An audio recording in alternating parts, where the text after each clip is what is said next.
يا صباح الفل، جمعة مباركة عليكم. اللهم صل وسلم وبارك على سيدنا محمد وعلى آله وصحبه أجمعين. أنا دخلت على المطبخ كده، كان متشطب عندي، مفيش غير حاجات بسيطة قوي في الحوض. عملت سندوتش لأني صاحية بدري طبعا يوم الجمعة. ودخلت عملت قهوة، خرجت شربت القهوة بتاعتي، وهنبدأ بقى روتين يوم الجمعة أو يوم الأجازة. ومش عارفة برضو ايه اللي صحاني بدري. المهم شفت الصولة، كان عندي غسيل كمان حطيته على المنشر كده زي ما انتم شايفين. فتحت البلكونة، وبعد ما شربت القهوة وعملت سندوتش جبنة، ننزل بقى نجيب طلبات للبيت على السريع كده ونطلع. طبعا الولاد كانوا نايمين، مفيش غير رضا اللي صاحية معايا. وكان صعب اسيبها لوحدها في البيت واخواتها نايمين. فخدتها في ايدي كده ولبست وتوكلنا على الله ونزلنا انا وهي. واخدنا السلم كده، طبعا انا في الدور الاخير، وبنطلع بصعوبة جدا السلم، ونزلنا على الشارع وادينا ماشيين نروح السوق. كده انا كنت طلعت اصلا على الشارع الرئيسي برا خالص. طلعت من الشارع بتاعنا وماشيين كده في الطريق، هي بقى ماشية عمالة بتكلمني وعايزاني المفروض ان انا اشيلها كمان، وانا ماشية بسايس فيها. فالحمد لله يعني ربنا هداها، راحت معايا المشوار مشي. ورجعنا مشي، فضلت استنى توك توك، ما لقيتش اي تكاتك معدية طبعا لان كنا بدري. جبت بقى الحاجة بتاعتي، وجبت فطار وجبت وراك وجبت الخضار اللي كنت محتاجاه، طلبات من السوبر ماركت. وده كده راجعين في الطريق انا وهي تاني.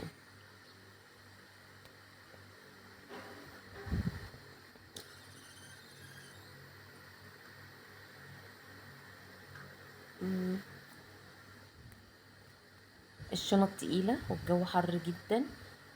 هاحط الشنط دلوقتي على الرصيف وهقف شوية استنى توك توك برضه يجي، ونشوف بقى هلاقي توك توك ولا مش هلاقي. وقفت بقى كده على الرصيف وهي كمان واقفة، ده هي قعدت، يعني هي قعدت جنبي، وقعدنا انا وهي جنب الشنط كده. هنا كانت وقعت وكانت بتنفض رجليها.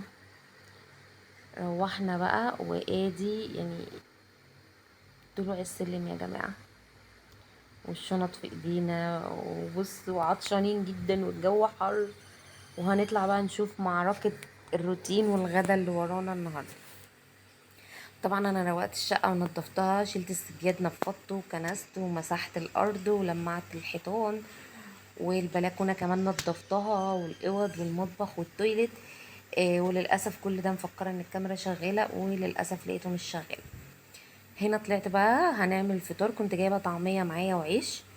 كان عندي كمان بتنجان مخلل، غسلت الجرجير، كنت جايبة جرجير. الجرجير انا بمسكه وانقيه، وبحب انقعه في ميه وخل وليمون، وبعد كده اغسله كويس واصفيه واشيله بقى في فوطه نضيفه في التلاجة او في كيس بلاستيك نضيف. طلعت كيس فول من اللي احنا مدمسينه مع بعض قبل كده، جبنه، وقطعت كمان قته، وادي الجرجير والطعميه العيش، وادي الفول والبتنجان المخلل ده. تعالوا اوريكم بقى الخضار اللي جبته. دي الممنوعات اللي انا جبتها النهارده من السوق. يعني الحاجات دي المفروض بعد كده نروح نجيبها نشمها بالشمة تقريبا كده، بالشمة بعد كده. بس يعني الربطتين دول الواحدة بجنيه، بس كل واحدة فيها يعني عودين مش اكتر. جبت كمان بلح احمر لقيته حلو. طعمه مسكر كمان عجبني. ملوخية. ده ايه، ملوخية وطماطم. طبعا انا بجيب طلبات بالاسبوع، فبجيب حاجات على قدي ما تبصش وما بقعدش حاجة في الفريزر، يعني اللي بجيبه بيخلص على طول. جبت البلح احمر كده زي ما انتم شايفين. دي ليمونتين كده، الراجل اداهم لي بجنيه، كان باقي لي فلوس. جبت البطاطا بدأت ترخص خلاص، بقى كيلو ربع ب10. اول ما نزلت كانت ب15. جبنا ايه تاني؟ البطاطس رخصت بقت ب20، كانت ب25. جبت فلفل، وجبت فيه كام واحد كده شطة سبايسي.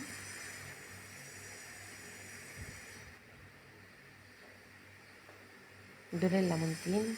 الخضرة، انا جايبة الخضرة يا جماعة عشان جايبة معاها فول مدشوش، هنعمل بصورة بإذن الله، عشان الولاد طالبينها، يعني عملتها مرة وكلوها وعجبتهم، فطلبوها تاني. فجبت بقى بطاطس، نعمل بطاطس مهروسة، نسلقها كده ونهرسها بطريقة حلوة ونعمل معاها بصل. جبت كمان البتنجان ده، انا بحب اجيبه كده اخلله واحطه في علبة بلاستيك. بقليه واملحه واحطه في علبه بلاستيك كده في التلاجة بسحب منه. جبت جزر، جبت خيار. الاسبوع اللي فات كان الخيار غالي، كان ب25، فكنت جبت قتة كانت ب15. النهارده لقيت الخيار ب15 فجبت خيار. يعني الحمد لله الاسعار بدأت تنزل شوية. الطماطم بقت ب12 بعد ما كانت وصلت ل20 و25. الجزر ب10، كان الاسبوع اللي فات ب15. البتنجان كيلو ونص ب10، كان ب10 الاسبوع اللي فات. بس ادي كده خضار الاسبوع اللي انا جبته النهارده. جبت طبعا ملوخيه، شعريه بقى، كنت عايزه شعريه جبت شعريه، جبت مكرونه، جبت لوبيا. جبت انا عندي مكرونه سباجيتي كنت محتاجه عليها بس كميه، جبت ربع كيلو على اللي عندي. جبت ربع كيلو كمان من الفول المدشوش. اللوبيا جبت ربع كيلو بتكفينا يومين ورا بعض. جبت نص مكرونه تحمير، وكان عندي مكرونه قلم. فانا شفت عندي لسان عصفور، فانا شفت وعندي رز. فانا شفت بس الحاجات اللي انا محتاجه لها الاسبوع ده. تمام كده. بس جبت بقى درج التلاجة كده، كل ده وانا قاعده الولاد عمالين بيجيبوا ويشيلوا لي ويشيلوا ورايا يعني. مش قادره اقوم، يعني مشوار السوق دوت مشوار صعب، خصوصا ان انا رايحه مشي وراجعه مشي كمان. هقطف بقى الملوخيه والولاد هيشيلوا ورايا الحاجات دي كلها. انا هنا كنت فضيت الخضار في درج الخضار خلاص. الفراخ انا غسلتها، انا بجيب وراك. غسلتها ونقعتها كده في ميه وليمون وملح. ما حطيتش خل. حطيتها بقى يا دوب 10 دقايق كده على ما الميه بتاعتها غليت. هنا كنت حطيت ميه على النار فيها بصلايه وطماطمايه. حطيت كمان ورق لورا وحبهان، بهارات شوربه، شويه فلفل وشويه كمون، وملحتها وحطيت ملح. والملوخيه كنت قطفتها وغسلتها. وهنا بقى عشان هبدأ في الغدا فهخرط الملوخيه. الصينيه دي انا بحب اخرط عليها الملوخيه جدا. يلا المخرطة بقى ونديها كده شمال ويمين وفوق وتحت، الملوخية تظبط معانا. هنا خلاص الشوربة كانت استوت او الفراخ كانت استوت. بس لقيت الشوربة قليلة فقلت ازودها شوية. فهتغلي غلوتين كده واظبط ملحها واشيلها. والملوخية كمان خلصت. يلا بينا بقى نخش على المطبخ نشوف هنعمل غدا ايه. معايا بقى الطاسة كده حطيتها على النار. معلقة زبدة ومعلقة زيت، وهبدأ اشوح العيش بتاعي لان انا هعمل فتة. وبحب ان انا اشوح العيش كده في الزبدة. فهقلب العيش تقلبتين يتشرب من الزبده. كنت حاطه له سنه توم صغيره خالص. تمام. اول ما يبدا يتشوح معايا كده وريحه التوم تطلع معاه، هروح شايلاه. انا مش هنشفه، يعني انا بدوب بشوحه تشويحتين في الزبده ياخد طعم الزبده. وحاطه معلقه الزبده ويعني شويه صغيرين زيت، مش معلقه زيت كمان. تمام. هنا خلاص العيش بتاعي بقى كان خلص. فانا هاخده هفضيه في طبق وهشطف الطاسة وهرجع بيها تاني علشان هعمل الصلصة بتاعة الفتة مكان. هنا بقى كنت فضيته وشطفت الطاسة كويس. هحط بقى زيت. وهحط معلقة صغيرة كده من الزبدة.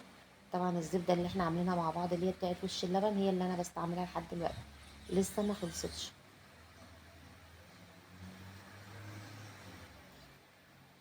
هجيب بقى التوم بتاعي. هنا كنت بجيب الزبدة، فهحط كده حتة من الزبدة وهجيب التوم. طبعا الطاسة عشان سخنة والزيت والزبدة سخنوا ساحوا بسرعة وسخنوا بسرعة. فالتوم كمان ما اخدش وقت معايا في التحمير. معلقه توم بقى حلوه اهي. وهحمرها لحد ما يعني انا مش نخلي بالنا ما بتتحرقش. بنحمر تحميره كده حلوه. تمام. ريحه التوم تبدا تطلع معايا ونبقى كده تمام.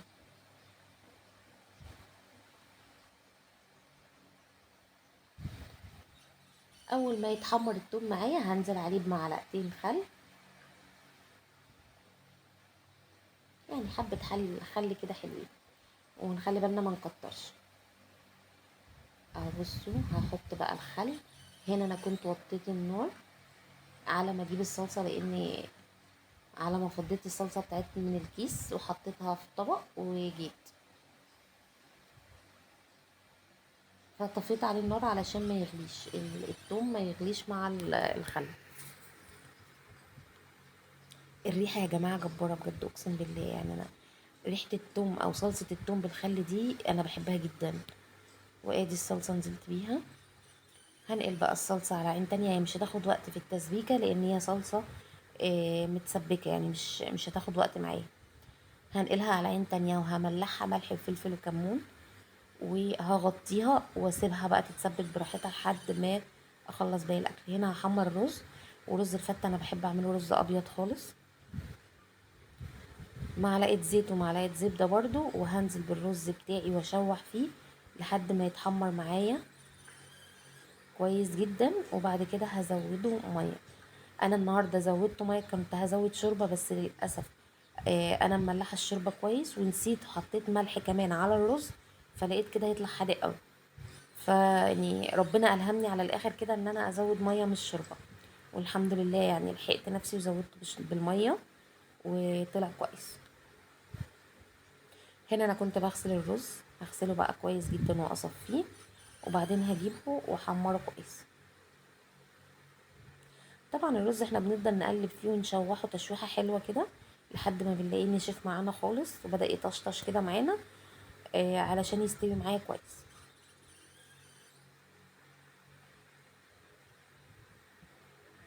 الفته طبعا من الاكلات السهله جدا اللي سريعه، ما بتاخدش وقت خالص لا في العمايل ولا في التسويق. يعني انا دخلت المطبخ بصراحه ما كملتش ربع ساعه، كنت عملت الصلصه وحمرت الرز، وكمان كانت الفراخ اتسلقت قبلها، وكنت خرطت الملوخيه كمان قبل ما ادخل المطبخ. بعد كده خلاص يعني الدنيا كلها اتسهلت معايا. انا عملت كمان طبق شوربه خضار للولاد، كان بقالي فتره عايزه اعمله ومكسله. كنت مفرزه قبل كده معاكم اكياس شوربه خضار، فطلعت كيس وعملتها بسله على كوسه على جزر، وعملتهم كده كلهم مع بعض. عجبهم قوي، يعني كان طعمهم حلو كمان مع الاكل. الصلصه زي ما انتم شايفين خلاص بدات تتسبك، او خلاص كده هتتسبك، هطفي عليها. الرز بقى هنا خلاص كان متشوح معايا، فقلت اغطي الصلصه وهنقلب الرز تقليبتين كده، وبعدين هزوده بقى ميه، مقدار الميه بتاعته. والله يا جماعه انا بزوده كده بالبركه، يعني انا بزوده كده ميه عشان التسويه. وبشوف ساعات بيستوي معايا كويس من اول مره، وساعات لا بضطر ان انا ازود له يعني معلقتين 3 ميه كده على الوش او شوربه علشان يطرى معايا. فما مش ظابطه معيار معين للرز. تمام. هنا بقى حطيت له سنه فلفل اسود كده، انا بحب احط فلفل اسود على الرز، بيديله طعم حلو قوي خصوصا رز الفتة. رشه بسيطه مش كتيره.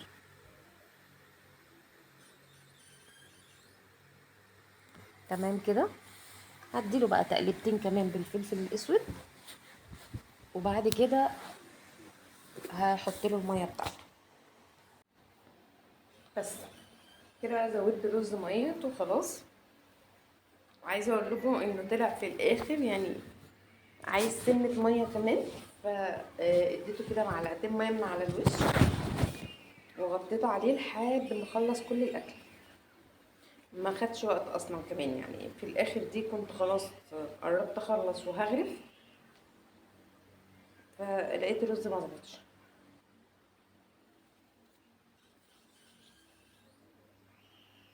اغطي عليه بقى واسيبه يغلي. اول ما يغلي ههدي عليه النار خالص شمعة كده علشان يستوي معايا. هنا كنت جبت الحله دي عشان اعمل فيها شوربه الخضار، بس لقيتها كبيره على كميه الشوربه اللي انا عاملاها، لان انا كنت عامله طبقين اتنين بس، فشلتها للملوخيه وهجيب حاجه تانية دلوقتي اصغر انقل فيها الخضار. هنا انا حطيت معلقه زيت وحطيت معلقه سمنه كمان، وهنزل بقى بالخضار اشوحه تشويحتين كده يتشرب من الزيت والسمنه اهو زي ما انتم شايفين. وبعد كده هيبقى جاهز معايا ان انا ازوده الشوربه بتاعته واسيبه بقى الرخا يستوي هو كمان على جنب على عين يعني لوحدها. حلو الكلام لحد كده.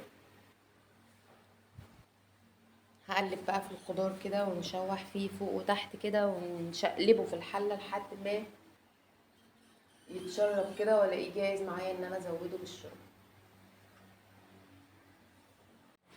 هنفضل بقى نقلب فيها.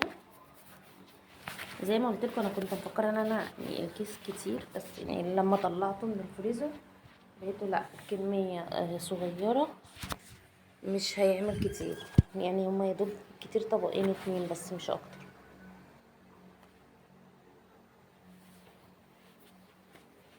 هنا بقى كنت خلصت، جيت عشان احمر اعمل الملوخيه. كانت جاهزه، كنت عايزه اعمل لها الطشه، فطلعت في دماغي كده فكره، قلت اجربها المره دي. احمر الفراخ، ومكان تحمير الفراخ نعمل طشه الملوخيه. فحطيت كده طاسه على النار، حطيت فيها معلقه زيت ومعلقه سمنه، حمرت الفراخ كويس، وبعد كده شلت الفراخ وحطيت التوم. هنا كنت حطيت الملوخيه خلاص في الشوربه. بصوا ما شاء الله، بصوا حلوه جدا. عايزه اقول لكم ان انا لحد وقت قريب الملوخيه ما كانتش بتظبط معايا خالص، وكانت بتسقط مني دايما. فالحمد لله كنت بنعمها قوي قبل كده، فالحمد لله يعني بقيت اخليها مش ناعمه قوي في التخريطه يعني، لحد ما ظبطت معايا. هنا بقى حمرت الفراخ خلاص وشلتها. هزود بقى معلقه زيت كده وحته زبده محترمه، وننزل بمعلقه توم نحمرها لحد ما ريحتها كده تطلع معانا، ننزل عليها بالكزبره. بصوا حته زبده بلدي كده، ويلا بينا بقى. جاهزين تشموا معايا الريحه؟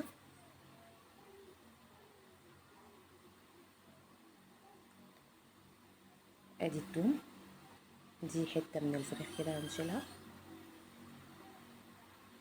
بصوا شوربه الخضار كمان كنت شلت الريم اللي عليها وخلاص دخلت في السوا. الاكل بتاعي كان تقريبا كله جاهز. هقلب بقى التومه كده، هتتحمر معايا بسرعه لان الطاسه سخنه والزيت سخن، كل حاجه سخن، فمش هتاخد وقت معايا خالص. فنخلي بالنا. انا يا دوب حطيتها على ما رحت اجيب الكمون الكزبره معلش ورجعت، كانت اتحمرت معايا. انا بحب احط الكزبره في الاخر، علشان في الاول كده التوم لما بحط الكزبره معاه في الاول ما بيتحمرش كويس، والكزبره بتحمر بسرعه او بتطلع ريحتها بسرعه. فانا قلت احمر التوم وبعدين الكزبره في الاخر تقلبتين، وعلى الملوخيه على طول. وهوريكم دلوقتي الطشه وانا بحطها. كده خلاص جاهزه معايا. بصوا بقى الشكل، الله اكبر ما شاء الله، اللهم بارك بألف هنا يا رب. شايفين؟ طبعا انا صوتي لسه نايم جدا لان انا بسجل الفيديو دوت وانا بلبس عشان انزل الشغل. الساعة تقريبا دلوقتي 6:30، فلسه صاحية من النوم. بصوا الملوخية. طبعا بقى مش محتاجة اقول لكم ان غدانا النهاردة بواقي الملوخية ديت وشوربة الخضار، وهحمر جنبهم شوية رز. يعني انا بقى شوية رز من الفتة ما شاء الله خلصت بألف هنا. هحمر بس شوية رز بشعرية كده جنبهم للملوخية. هنا بقى الصلصة اتسبكت، وهنا كنت نسيت اصلا ان انا ملحت املح الصلصة، يعني انا ما كنتش ملحتها. فحطيت ملح وفلفل وكمون، وحطيت رشة قرفة صغيرة ورشة من السبع بهارات كده صغيرة قوي، وحطيت لها كبشة شوربة. وقبل ما زيت شوربة انا شلت معلقتين 3 كبار كده صلصة على جنب عشان الوش.